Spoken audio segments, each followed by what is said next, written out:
নমস্কার বন্ধুরা, আজ আমি আপনাদের জন্য হইচইতে সদ্য রিলিজ পাওয়া একেন বাবু বেনারসে বিভীষিকা দ্য একেন মুভিটির এক্সপ্লেনেশন নিয়ে এসেছি। যারা এখনও দেখেননি তাদের বলবো মুভিটা সত্যিই অসাধারণ, তাই অবশ্যই দেখে আসুন, কারণ এক্সপ্লেনেশনে ভরে ভরে স্পয়লার দেওয়া আছে। তাহলে চলুন দেরি না করে শুরু করা যাক। গল্পের প্রথম দৃশ্যে আমরা একজন সাধুর পোশাক পরা লোককে বেনারসে একটি গাড়ি থেকে নামতে দেখি, যে কিছু দূর এগিয়ে ডাবের দোকানে ডাব কিনতে যায়। আর ঠিক এই সময় একজন ভিখারি তার কাছে ভিক্ষা চাইতে এলে সেই সাধু তাকে 200 টাকা দিয়ে দেয়। যাই হোক, এরপর সেই সাধু ডাবওয়ালাকে টাকা দেয়, কিন্তু সেই ডাবওয়ালা ডাবের বদলে একটি সেল ফোন দেয়, যা থেকে সে গাড়ির মধ্যে থাকা একটি ফোনে ফোন করে, আর তাতে থাকা ভয়েস অ্যাক্টিভেটেড বোমায় বিস্ফোরণ ঘটে যায়। প্রচুর লোক মারা যায়, আর আমরা বুঝতে পারি যে এই সাধু আসলে কোনো সাধু নয়।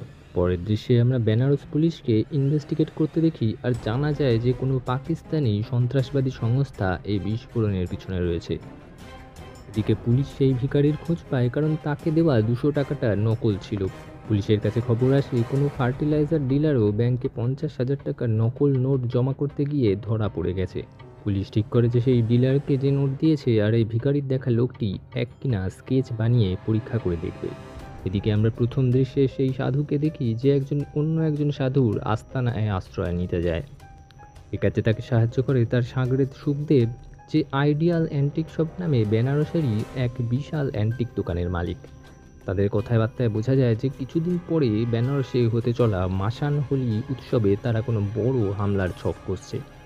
সাধুর ভেদ ধরা লোকটি বলে যে এবার থেকে তারা ফোনে নয় বরং বিশেষ সংকেতের সাহায্যে কথা বলবে।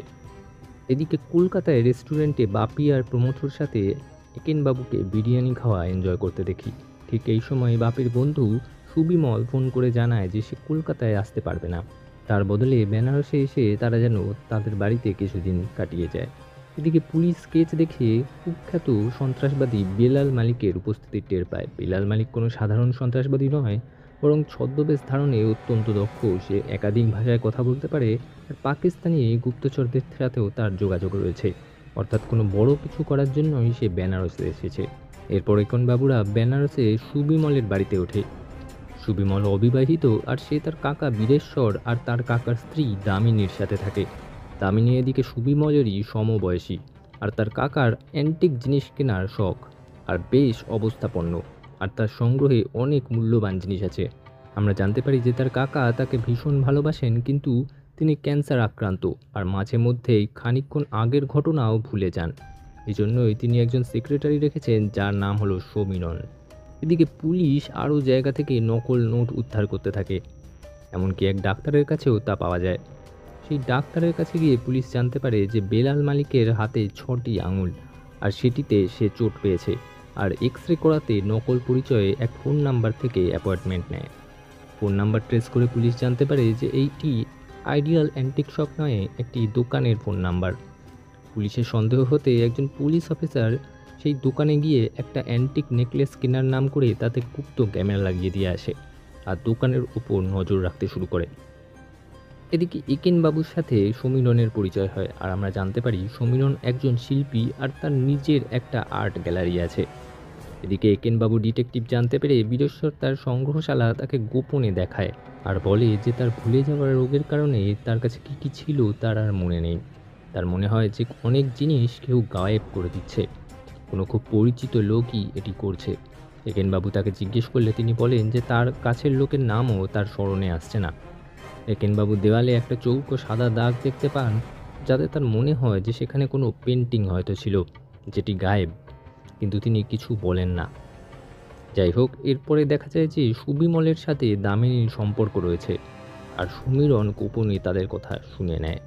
পরের দিন সমীরণ তার আর্ট গ্যালারিতে একেনবাবুকে দেখাতে আনে, আর তার আর্ট গ্যালারির বাইরে বসে থাকা এক সাধুকে অদ্ভুত চোখ পিটপিট করতে দেখে তার সন্দেহ হয়। সাধু সাঁকরেতরাও শুধু সেই সাধুকেই অদ্ভুতভাবে দেখছিল। এক ফাঁকে সমীরণ একেনবাবুকে বলে যে তার সন্দেহ দামিনী আর সুবিমল সংগ্রহের জিনিস চুরি করে বেচে দিচ্ছে, কারণ সুবিমল জার্মানিতে সেটেল হতে চায়, আর তার জন্য তার অনেক টাকার দরকার। এদিকে পরে বীরেশ্বর সেই আইডিয়াল অ্যান্টিক শপে গিয়ে সেই নেকলেসটা কিনে আনেন, যাতে পুলিশ ক্যামেরা লাগিয়েছিল। ক্যামেরায় কিছু দেখতে না পেয়ে সেই অফিসার এবার দোকানে যায় আর সেই নেকলেসটি কিনতে চায়, কিন্তু সুখদেব বলে যে সেটি বিক্রি হয়ে গেছে। এদিকে সুখদেবের সন্দেহ হলে সে অফিসারের পিছনে লোক লাগায় আর জানতে পারে যে সে একজন পুলিশ অফিসার আর ক্যামেরায় সমস্ত গতিবিধি রেকর্ড করে রেখেছে। বিলাল মালিক সেই অফিসারকে মেরে ফেলে আর একটা পেন ড্রাইভ পায়, কিন্তু এতে সে সন্তুষ্ট হয় না, কারণ ক্যামেরাতেও ডাটা থাকে। বিলাল বিশ্বেশ্বরকে ফোন করে আর হুমকি দেয় যে নেকলেস যেন সে নির্দিষ্ট জায়গায় ফেরত দিয়ে দেয়। এদিকে বেনারসের গলিতে ঘুরতে ঘুরতে আচমকাই একেনবাবু চুরি যাওয়া পেন্টিংটা উদ্ধার করেন, যেটা একজন বিদেশিকে বিক্রি করার চেষ্টা করছিল। একেনবাবু হুমকি ফোনের কথা জানতে পেরে নেকলেসটা ফেরত দিতে যাওয়ার কাজে রাজি হয়ে যান, কিন্তু বিদেশ্বর তাকে ভুল করে অন্য একটা নেকলেস দিয়ে পাঠায়। এরপর বিশেষ জায়গায় গিয়ে তারা নেকলেসটা ফেরত দিয়ে আসেন। ভুল নেকলেস পেয়ে বিলাল মালিক সেদিনই বিশ্বেশ্বরকে গুলি করে হত্যা করে। আর অবশেষে বাড়িতে পুলিশ আসে। পুলিশের সাথে কথা বলে একেনবাবু বিলাল মালিকের গতিবিধি সম্পর্কে জানতে পারেন আর অবশেষে গোপন ক্যামেরাটি উদ্ধার করেন। তার সন্দেহ সুবিমলের ওপর যায়, কারণ যে নেকলেসটা তাদের দিয়ে পাঠানো হয়েছিল সেটি সুবিমলেরই কিনে আনা।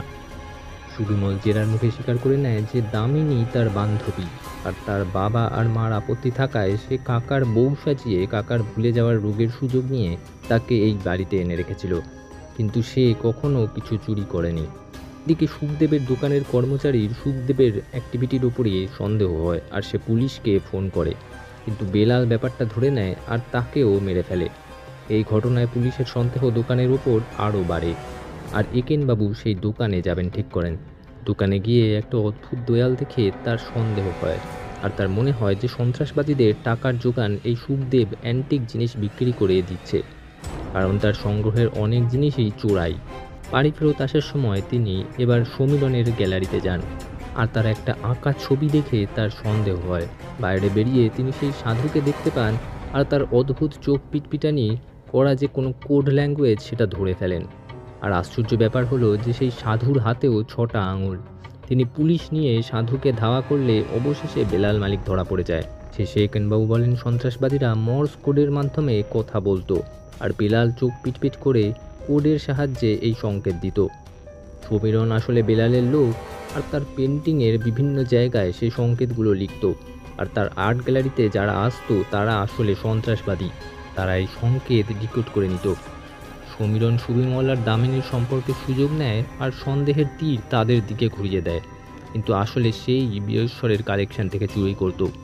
আর এই কথা বীরেশ্বর ধরেও ফেলেছিল, কিন্তু সমীরন শব্দটা তিনি ভুলে যান, শুধু তার অবচেতনে স্মরণ শব্দটা থেকে যায়। তাই তিনি বারবার বলতেন যে তার স্মরণে আসছে না। এদিকে কোড ডিকোড করলে জানা যায় যে কিছুদিন পরে হতে চলা মাসান হোলিতে বেলাল হামলা করার ছক কষছিল। সেখানে বিস্ফোরণ ঘটানোর জন্য তারা ফার্টিলাইজার ডিলারের কাছ থেকে অ্যামোনিয়াম নাইট্রেট কেনে। এদিকে সুখদেবও ধরা পড়ে যায় আর তার দোকানের সেই অদ্ভুত দেওয়ালের পিছনে বিশাল নকল টাকার কারবার উদ্ধার হয়। আর ব্যাস, এখানেই শেষ হয়ে যায় মুভিটা। একেনবাবুর গল্পে ফেলুদার ভাইব দেওয়ার চেষ্টা করা হয়ে থাকে, এমনকি একেনবাবুর চরিত্রটাও লালমোহন গাঙ্গুলির আদলে বানানো, কিন্তু গল্পে একাধিক প্লট হোল রয়েছে আর গল্প অত্যন্ত কাকতালীয় নির্ভর। উইক স্টোরি লাইন, ইন্টেলেকচুয়ালিজমের বেশ অভাব লক্ষ্য করা যায়, তাই কোনোভাবেই ফেলুদার লেভেলকে অ্যাচিভ করতে পারেনি, বরং ফেলুদার উইক প্যারোডি বলা চলে। মুভির শুরু ইন্টারেস্টিং হলেও আচমকা এন্ডিংয়ে খানিকটা খাপছাড়া লাগতে পারে দর্শকদের। যাই হোক, এক্সপ্লেনেশনটা যদি আপনাদের ভালো লেগে থাকে তবে অবশ্যই কমেন্ট করে জানাবেন, আর লাইক, শেয়ার আর সাবস্ক্রাইব অবশ্যই করবেন। ফিরে আসবো কোনো নতুন গল্প নিয়ে, ততক্ষণ স্টে টিউনড। Good night.